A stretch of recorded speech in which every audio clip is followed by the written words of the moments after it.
के जरिए पीएम करेंगे संबोधित। तो मन की बात कार्यक्रम का 123वां एपिसोड आज प्रसारित किया जाएगा।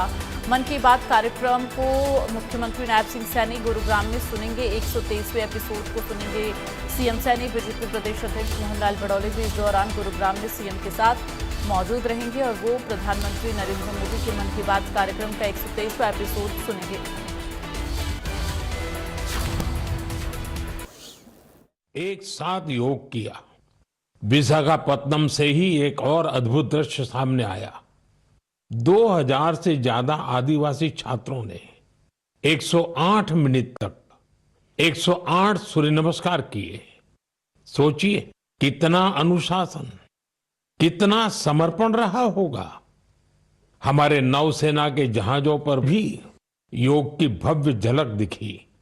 तेलंगाना में 3000 दिव्यांग साथियों ने एक साथ योग शिविर में भाग लिया। उन्होंने दिखाया कि योग किस तरह सशक्तिकरण का माध्यम भी है। दिल्ली के लोगों ने योग को स्वच्छ यमुना के संकल्प से जोड़ा और यमुना तट पर जाकर योग किया। जम्मू कश्मीर में चिनाब ब्रिज, जो दुनिया का सबसे ऊंचा रेलवे ब्रिज है, वहां भी लोगों ने योग किया। हिमालय की बर्फीली चोटियां और आईटीबीपी के जवान, वहां भी योग दिखा। साहस और साधना साथ साथ चले। गुजरात के लोगों ने भी एक नया इतिहास रचा। वडनगर में 2121 लोगों ने एक साथ भुजंगासन किया और नया रिकॉर्ड बना दिया। न्यूयॉर्क, लंदन, टोक्यो, पेरिस, दुनिया के हर बड़े शहर से योग की तस्वीरें आई और हर तस्वीर में एक बात खास रही: शांति, स्थिरता और संतुलन। इस बार की थीम भी बहुत विशेष थी। Yoga for one earth one health, यानी एक पृथ्वी एक स्वास्थ्य। ये सिर्फ एक नारा नहीं है, एक दिशा है जो हमें वसुधैव कुटुंबकम का एहसास कराती है। मुझे विश्वास है इस बार के योग दिवस की भव्यता ज्यादा से ज्यादा लोगों को योग को अपनाने के लिए जरूर प्रेरित करेगी। मेरे प्यारे देशवासियों, जब कोई तीर्थ यात्रा पर निकलता है तो एक ही भाव सबसे पहले मन में आता है, चलो बुलावा आया है। यही भाव हमारे धार्मिक यात्राओं की आत्मा है। ये यात्राएं शरीर के अनुशासन का, मन की शुद्धि का, आपसी प्रेम और भाईचारे का, प्रभु से जुड़ने का माध्यम है। इनके अलावा इन यात्राओं का एक और बड़ा पक्ष होता है। ये धार्मिक यात्राएं सेवा के अवसरों का एक महाअनुष्ठान भी होती हैं। जब कोई भी यात्रा होती है तो जितने लोग यात्रा पर जाते हैं उससे ज्यादा लोग तीर्थ यात्रियों की सेवा के काम में जुड़ते हैं। जगह जगह भंडारे और लंगर लगते हैं। लोग सड़कों के किनारे प्याऊ लगवाते हैं। सेवा भाव से ही मेडिकल कैंप और सुविधाओं की व्यवस्था की जाती है। कितने ही लोग अपने खर्च से तीर्थ यात्रियों के लिए धर्मशालाओं की और रहने की व्यवस्था करते हैं। साथियों, लंबे समय के बाद कैलाश मानसरोवर यात्रा का फिर से शुभारंभ हुआ है। कैलाश मानसरोवर यानी भगवान शिव का धाम। हिंदू, बौद्ध, जैन हर परंपरा में कैलाश को श्रद्धा और भक्ति का केंद्र माना गया है। साथियों, 3 जुलाई से पवित्र अमरनाथ यात्रा शुरू होने जा रही है और सावन का पवित्र महीना भी कुछ ही दिन दूर है। अभी कुछ दिन पहले हमने भगवान जगन्नाथ जी की रथ यात्रा भी देखी है। ओडिशा हो, गुजरात हो या देश का कोई और कोना, लाखों श्रद्धालु इस यात्रा में शामिल होते हैं। उत्तर से दक्षिण, पूरब से पश्चिम, ये यात्राएं एक भारत श्रेष्ठ भारत के भाव का प्रतिबिंब है। जब हम श्रद्धा भाव से, पूरे समर्पण से और पूरे अनुशासन से अपनी धार्मिक यात्रा संपन्न करते हैं तो उसका फल भी मिलता है। मैं यात्राओं पर जा रहे सभी सौभाग्यशाली श्रद्धालुओं को अपनी शुभकामनाएं देता हूं। जो लोग सेवा भावना से इन यात्राओं को सफल और सुरक्षित बनाने में जुटे हैं, उन्हें भी साधुवाद देता हूं। मेरे प्यारे देशवासियों, अब मैं आपको देश की दो ऐसी उपलब्धियों के बारे में बताना चाहता हूं जो आपको गर्व से भर देंगी। इन उपलब्धियों की चर्चा वैश्विक संस्थाएं कर रही हैं। WHO यानी विश्व स्वास्थ्य संगठन और ILO यानी इंटरनेशनल लेबर ऑर्गेनाइजेशन ने देश की इन उपलब्धियों की भरपूर सराहना की है। पहली उपलब्धि तो हमारे स्वास्थ्य से जुड़ी है। आप में से बहुत से लोगों ने आंखों की एक बीमारी के बारे में सुना होगा, ट्रैकोमा। ये बीमारी बैक्टीरिया से फैलती है। एक समय था जब ये बीमारी देश के कई हिस्सों में आम थी। ध्यान नहीं दिया जाए तो इस बीमारी से धीरे धीरे आंखों की रोशनी तक चली जाती थी। हमने संकल्प लिया कि ट्रैकोमा को जड़ से खत्म करेंगे और मुझे आपको ये बताते हुए बहुत खुशी है कि विश्व स्वास्थ्य संगठन यानी WHO ने भारत को ट्रैकोमा फ्री घोषित कर दिया है। अब भारत ट्रैकोमा मुक्त देश बन चुका है।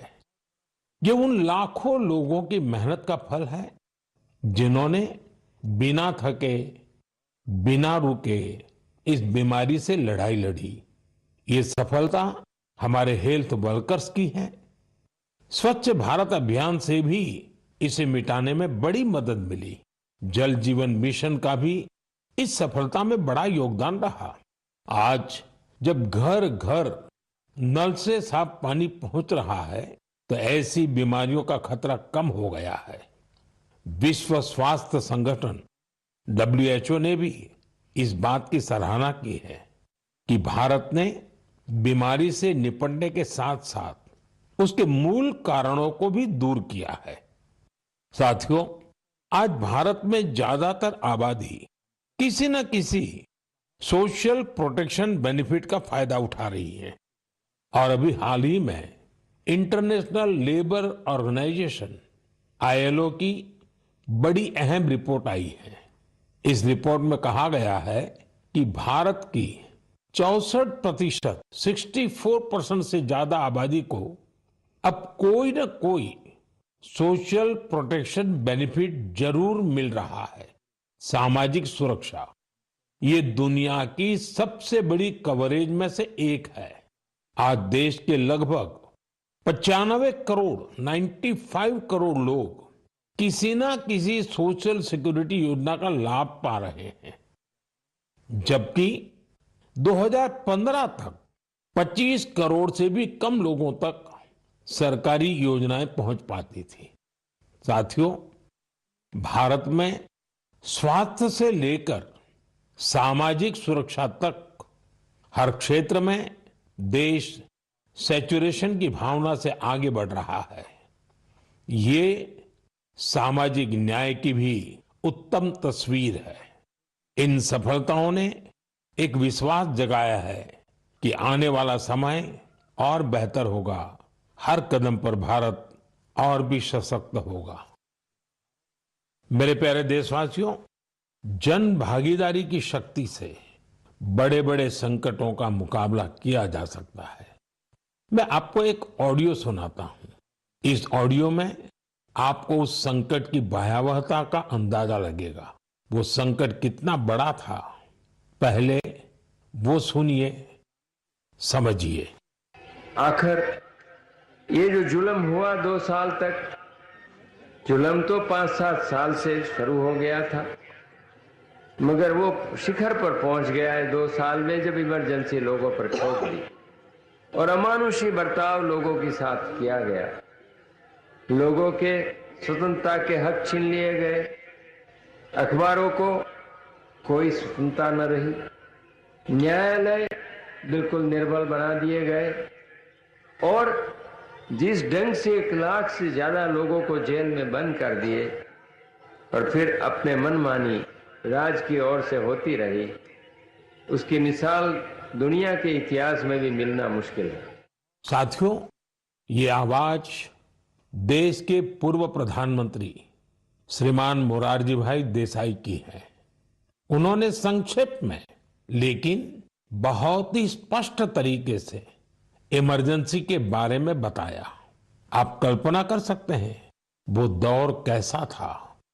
इमरजेंसी लगाने वालों ने ना सिर्फ हमारे संविधान की हत्या की, बल्कि उनका इरादा न्यायपालिका को भी अपना गुलाम बनाए रखने का था। इस दौरान लोगों को बड़े पैमाने पर प्रताड़ित किया गया था। इसके ऐसे अनेक उदाहरण हैं जिन्हें कभी भी भुलाया नहीं जा सकता। जॉर्ज फर्नांडिस साहब को जंजीरों में बांधा गया था। अनेक लोगों को कठोर यातनाएं दी गई।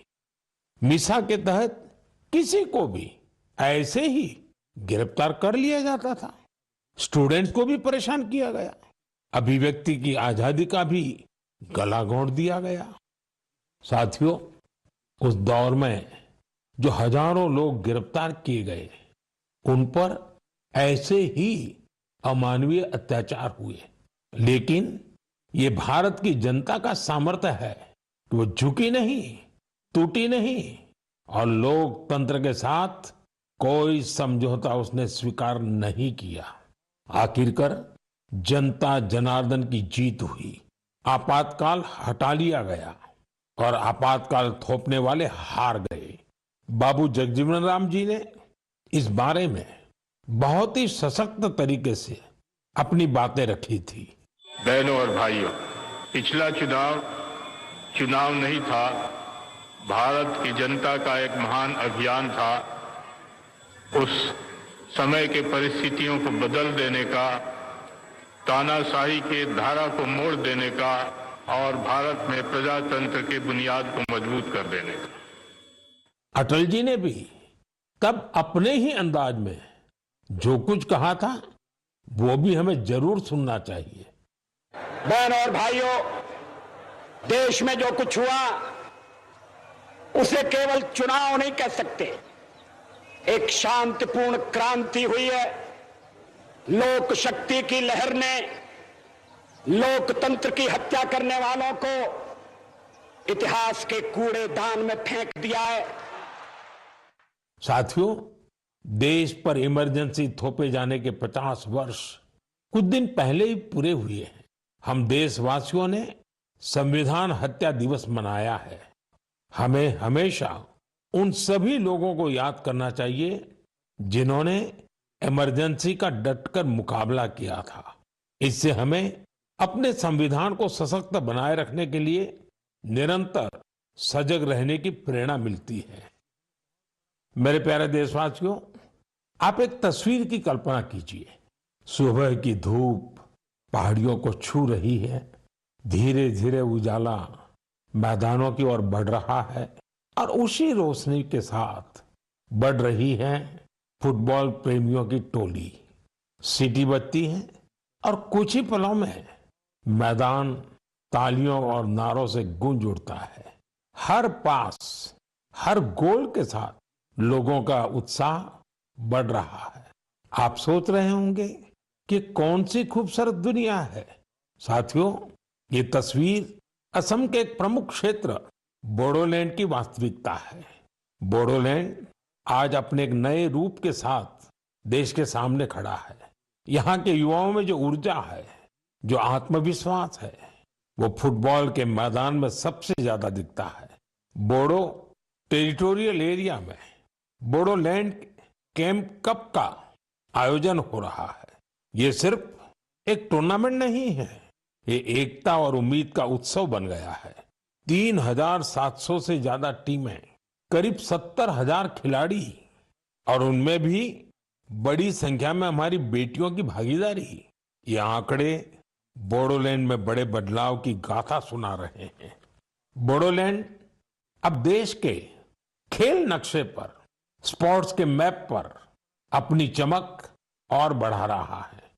साथियों, एक समय था जब संघर्ष ही यहाँ की पहचान थी। तब यहाँ के युवाओं के लिए रास्ते सीमित थे, लेकिन आज उनकी आंखों में नए सपने हैं, और दिलों में आत्मनिर्भरता का हौसला है। यहाँ से निकले फुटबॉल खिलाड़ी अब बड़े स्तर पर अपनी पहचान बना रहे हैं। हालीचरण नारजारी, दुर्गा बोरो, अपूर्वा नारजारी, मनबीर बसुमतारी, ये सिर्फ फुटबॉल खिलाड़ियों के नाम नहीं है, ये उस नई पीढ़ी की पहचान है जिन्होंने बोडोलैंड को मैदान से राष्ट्रीय मंच तक पहुंचाया। इनमें से कई ने सीमित संसाधनों में अभ्यास किया, कई ने कठिन परिस्थितियों में अपने रास्ते बनाए और आज इनका नाम लेकर देश के कितने ही नन्हे बच्चे अपने सपनों की शुरुआत करते हैं। साथियों, अगर हमें अपने सामर्थ्य का विस्तार करना है तो सबसे पहले हमें अपनी फिटनेस और वेलबीइंग पर ध्यान देना होगा। वैसे साथियों, फिटनेस के लिए, ओबेसिटी कम करने के लिए मेरा एक सुझाव आपको याद है ना? खाने में 10% तेल कम करो, मोटापा घटाओ। जब आप फिट होंगे तो जीवन में और ज्यादा सुपर हिट होंगे। मेरे प्यारे देशवासियों, हमारा भारत जिस तरह अपनी क्षेत्रीय, भाषाई और सांस्कृतिक विविधता के लिए जाना जाता है, उसी तरह कला, शिल्प और कौशल की विविधता भी हमारे देश की एक बड़ी खूबी है। आप जिस क्षेत्र में जाएंगे वहां की कुछ न कुछ खास और लोकल चीज के बारे में आपको पता चलेगा। हम अक्सर मन की बात में देश के ऐसे यूनिक प्रोडक्ट्स के बारे में बात करते हैं। ऐसा ही एक प्रोडक्ट है मेघालय का एरी सिल्क। इसे कुछ दिन पहले ही जीआई टैग मिला है। एरी सिल्क मेघालय के लिए एक धरोहर की तरह है। यहाँ की जनजातियों ने, खासकर खासी समाज के लोगों ने पीढ़ियों से इसे सहेजा भी है और अपने कौशल से समृद्ध भी किया है। इस सिल्क की कई ऐसी खूबियां हैं जो इसे बाकी फैब्रिक से अलग बनाती हैं। इसकी सबसे खास बात है इसे बनाने का तरीका। इस सिल्क को जो रेशम के कीड़े बनाते हैं, उसे हासिल करने के लिए कीड़ों को मारा नहीं जाता है, इसलिए इसे अहिंसा सिल्क भी कहते हैं। आजकल दुनिया में ऐसे प्रोडक्ट्स की डिमांड तेजी से बढ़ रही है जिनमें हिंसा न हो और प्रकृति पर उनका कोई दुष्प्रभाव न पड़े। इसलिए मेघालय का एरी सिल्क ग्लोबल मार्केट के लिए एक परफेक्ट प्रोडक्ट है। इसकी एक और खास बात है, ये सिल्क सर्दी में गर्म करता है और गर्मियों में ठंडक देता है। इसकी एक खूबी इसे ज्यादातर जगहों के लिए अनुकूल बना देती है। मेघालय की महिलाएं अब सेल्फ हेल्प ग्रुप के जरिए अपनी इस धरोहर को और बड़े स्केल पर आगे बढ़ा रही हैं। मैं मेघालय के लोगों को एरी सिल्क को जीआई टैग मिलने पर बधाई देता हूं। मैं आप सबसे भी अपील करूंगा, आप भी एरी सिल्क से बने कपड़ों को जरूर ट्राई करें। और हाँ, khadi, handloom, handicraft, vocal for local, इन्हें भी आपको हमेशा याद रखना है। ग्राहक भारत में बने प्रोडक्ट ही खरीदें और व्यापारी भारत में बने प्रोडक्ट ही बेचें, तो आत्मनिर्भर भारत अभियान को नई ऊर्जा मिलेगी। मेरे प्यारे देशवासियों, विमेन लेड डेवलपमेंट का मंत्र भारत का नया भविष्य गढ़ने के लिए तैयार है। हमारी माताएं, बहनें, बेटियां आज सिर्फ अपने लिए ही नहीं बल्कि पूरे समाज के लिए नई दिशा बना रही हैं। आप तेलंगाना के भद्राचलम की महिलाओं की सफलता के बारे में जानेंगे तो आपको भी अच्छा लगेगा। ये महिलाएं कभी खेतों में मजदूरी करती थी, रोजी रोटी के लिए दिन भर मेहनत करती थी। आज वही महिलाएं मिलेट्स, श्री अन्न से बिस्किट बना रही हैं। भद्रादी मिलेट मैजिक नाम से ये बिस्किट हैदराबाद से लंदन तक जा रहे हैं। भद्राचलम की इन महिलाओं ने सेल्फ हेल्प ग्रुप से जुड़कर ट्रेनिंग ली। साथियों, इन महिलाओं ने एक और सराहनीय काम किया है। इन्होंने गिरी सैनिटरी पैड्स बनाना शुरू किया।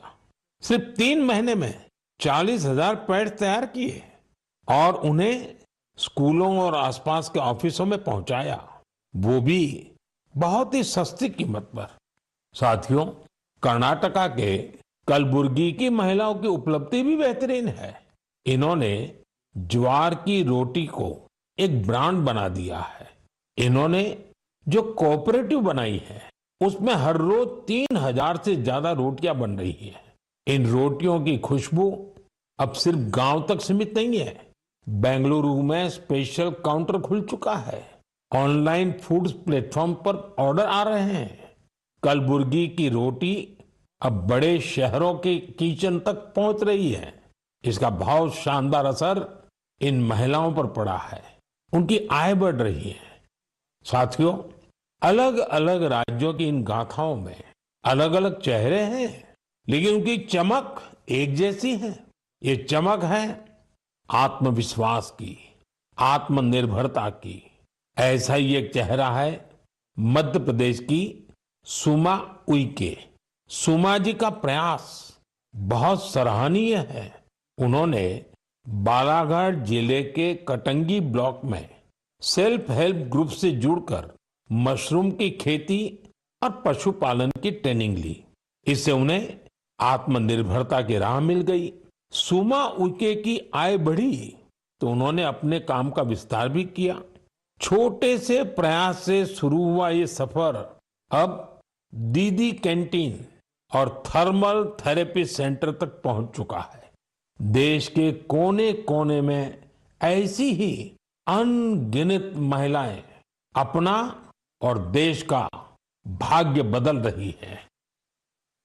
मेरे प्यारे देशवासियों, पिछले दिनों मुझे वियतनाम के बहुत से लोगों ने विभिन्न माध्यमों से अपने संदेश भेजे।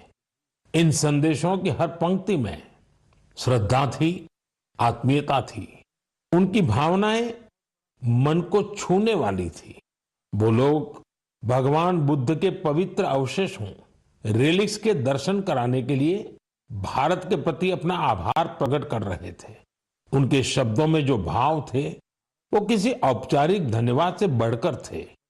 साथियों, मूल रूप से भगवान बुद्ध के इन पवित्र अवशेषों की खोज आंध्र प्रदेश में पालनाडु जिले के नागार्जुन कोंडा में हुई थी। इस जगह का बौद्ध धर्म से गहरा भगवान बुद्ध के इन पवित्र अवशेषों को भारत से वियतनाम ले जाया गया था। वहां के 9 अलग अलग स्थानों पर इन्हें जनता के दर्शन के लिए रखा गया। भारत की पहल एक तरह से वियतनाम के लिए राष्ट्रीय उत्सव बन गई। आप कल्पना कर सकते हैं, करीब 10 करोड़ लोगों की आबादी वाले वियतनाम में 1.5 करोड़ से ज्यादा लोगों ने भगवान बुद्ध के पवित्र अवशेषों के दर्शन किए। सोशल मीडिया पर जो तस्वीरें और वीडियो मैंने देखे, उन्होंने ये एहसास कराया कि श्रद्धा की कोई सीमा नहीं होती। बारिश हो, तेज धूप हो, लोग घंटों कतारों में खड़े रहे। बच्चे, बुजुर्ग, दिव्यांगजन सभी भाव विभोर थे।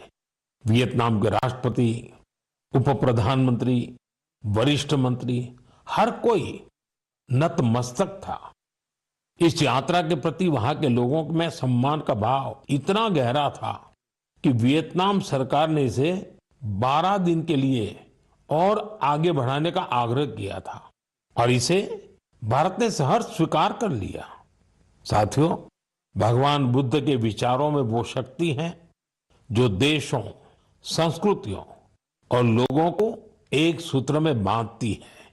इससे पहले भगवान बुद्ध के पवित्र अवशेष थाईलैंड और मंगोलिया ले जाए गए थे और वहां भी श्रद्धा का यही भाव देखा गया। मेरा आप सभी से भी आग्रह है कि अपने राज्य के बौद्ध स्थलों की यात्रा अवश्य करें। एक आध्यात्मिक अनुभव होगा, साथ ही हमारी सांस्कृतिक विरासत से जुड़ने का एक सुंदर अवसर भी बनेगा।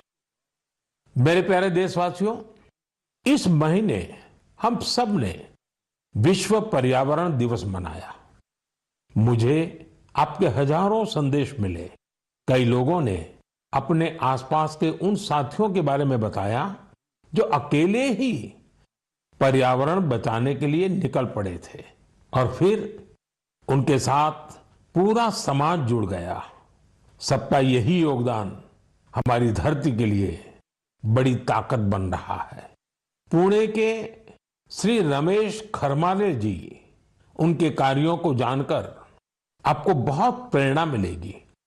जब हफ्ते के अंत में लोग आराम करते हैं तो रमेश जी और उनका परिवार कुदाल और फावड़ा लेकर निकल पड़ते हैं।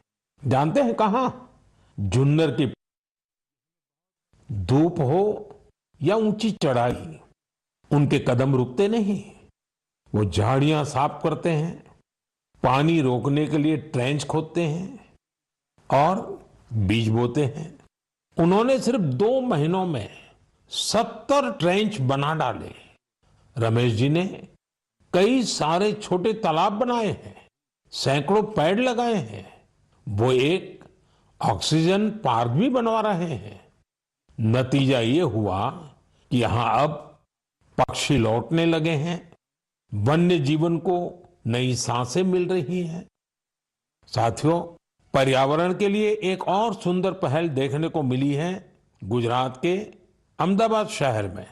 यहां नगर निगम ने मिशन फॉर मिलियन ट्रीज अभियान शुरू किया है। लक्ष्य है लाखों पेड़ लगाना। इस अभियान की एक खास बात है सिंदूर वन। यह वन ऑपरेशन सिंदूर के वीरों को समर्पित है। सिंदूर के पौधे उन बहादुरों की याद में लगाए जा रहे हैं जिन्होंने देश के लिए सब कुछ समर्पित कर दिया। यहाँ एक और अभियान को नई गति दी जा रही है, एक पेड़ मां के नाम। इस अभियान के तहत देश में करोड़ों पेड़ लगाए जा चुके हैं। आप भी अपने आपके गांव या शहर में चल रहे ऐसे अभियान में जरूर हिस्सा लीजिए। पेड़ लगाइए, पानी बचाइए, धरती की सेवा कीजिए, क्योंकि जब हम प्रकृति को बचाते हैं तो असल में हम अपनी आने वाली पीढ़ियों को सुरक्षित करते हैं। साथियों, महाराष्ट्र के एक गांव ने भी बड़ी शानदार मिसाल पेश की है। छत्रपति संभाजीनगर जिले की ग्राम पंचायत है पाटोदा। ये कार्बन न्यूट्रल गांव पंचायत है। इस गांव में कोई अपने घर के बाहर कचरा नहीं फेंकता। हर घर से कचरा इकट्ठा करने की पूरी व्यवस्था है। यहाँ गंदे पानी का ट्रीटमेंट भी होता है। बिना साफ किए कोई पानी नदी में नहीं जाता। यहाँ उपलों से अंतिम संस्कार होता है और उस राख से दिवंगत के नाम पर पौधा लगाया जाता है। इस गांव में साफ सफाई भी देखते ही बनती है। छोटी छोटी आदतें जब सामूहिक संकल्प बन जाती हैं तो बड़ा बदलाव तय हो जाता है। मेरे प्यारे साथियों, इस समय सबकी निगाहें इंटरनेशनल स्पेस सेंटर पर भी है। भारत ने एक नया इतिहास रचा है। मेरी कल ग्रुप कैप्टन शुभांशु शुक्ला से बात भी हुई है। आपने भी शुभांशु से मेरी बातचीत को जरूर सुना होगा। अभी शुभांशु को कुछ और दिन इंटरनेशनल स्पेस सेंटर रहना है। हम मिशंस के बारे में और बातें करेंगे, लेकिन मन की बात के अगले एपिसोड में। अब समय है इस एपिसोड में आपसे विदा लेने का। लेकिन साथियों, जाते जाते मैं आपको एक खास दिन की याद दिलाना चाहता हूं। 1 जुलाई, परसों, यानी 1 जुलाई को हम 2 बेहद महत्वपूर्ण प्रोफेशंस का सम्मान करते हैं, डॉक्टर्स और सीए। ये दोनों ही समाज के ऐसे स्तंभ हैं जो हमारी जिंदगी को बेहतर बनाते हैं। डॉक्टर हमारे स्वास्थ्य के रक्षक हैं और सीए चार्टर्ड अकाउंटेंट आर्थिक जीवन के मार्गदर्शक हैं। मेरी सभी डॉक्टर्स और चार्टर्ड अकाउंटेंट्स को ढेर सारी शुभकामनाएं। साथियों, आपके सुझावों का मुझे हमेशा इंतजार रहता है। मन की बात का अगला एपिसोड आपके इन्हीं सुझावों से और समृद्ध होगा। फिर मुलाकात होगी नई बातों के साथ, नई प्रेरणाओं के साथ, देशवासियों की नई उपलब्धियों के साथ। बहुत बहुत धन्यवाद। नमस्कार।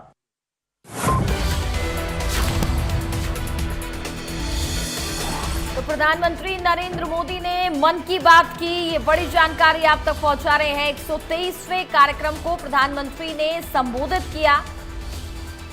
योग सशक्तिकरण का माध्यम है। प्रधानमंत्री नरेंद्र मोदी ने इस दौरान कई महत्वपूर्ण बातों का जिक्र किया। दुनिया भर से योग दिवस की तस्वीरें सामने आई। योग से ज्यादा लोग जुड़े, इस बात को भी उन्होंने यहां पर कहा। साथ ही साथ विपक्ष पर भी उन्होंने हमला बोला। आपातकाल की कल्पना करना असंभव। आपातकाल को अभी हाल ही फिलहाल में 50 वर्ष पूरे हुए हैं, जिस उपलक्ष्य में भारतीय जनता पार्टी ने जगह जगह कार्यक्रम भी किए थे। इस दौरान प्रधानमंत्री ने अपनी मन की बात में भी यहां पर इसको लेकर के विपक्ष पर हमला बोला है।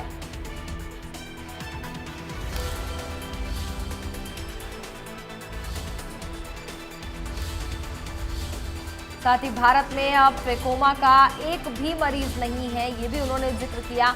WHO ने भारत को ट्रेकोमा फ्री घोषित किया।